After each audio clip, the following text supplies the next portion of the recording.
Sita nel cuore del centro storico di Agrigento, la piccola chiesa di San Michele Arcangelo ha ospitato stamane la celebrazione della Santa Messa, officiata dall'Arcivescovo di Agrigento, Monsignor Francesco Montenegro, e dedicata al patrono della Polizia di Stato. Per noi è stato un motivo di particolare attenzione quella di celebrare quest'anno la festa appunto di San Michele nella parrocchia proprio che è dedicata a San Michele Arcangelo. Peraltro per me è importante anche il segnale che intendiamo dare di attenzione anche al centro storico della città di Agrigento.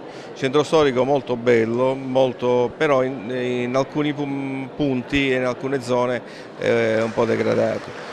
La nostra presenza qui vuole sottolineare che le forze di polizia sono attente anche al centro storico, dove ricordo c'è personale nostro, i poliziotti di quartiere in particolare, che sono presenti, oltre alle volanti naturalmente c'è. Quindi un duplice segnale, quello di riconoscimento appunto per il patrono a cui è dedicata questa parrocchia, ma anche l'attenzione delle forze di polizia al centro storico.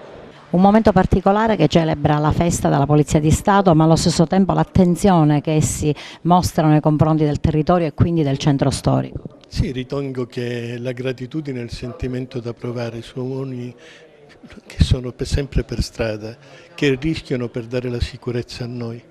Credo che non possiamo non tener conto di queste presenze. Il nostro è un territorio difficile, se tante cose si risolvono e si affrontano, anche perché ci sono uomini coraggiosi che svolgono il loro lavoro con serietà e ci permettono un po' di più di serenità.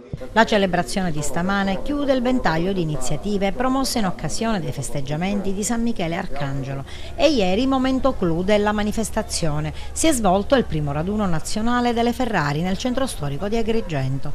25 fiammanti auto della scuderia Ferrari di Ribera hanno percorso le vie cittadine. Siamo stati invitati, è un club nato nel 2006 come club nato, ma il Ferrari Day è iniziato 10 anni fa, proprio il 18 aprile 2004 a Ribera.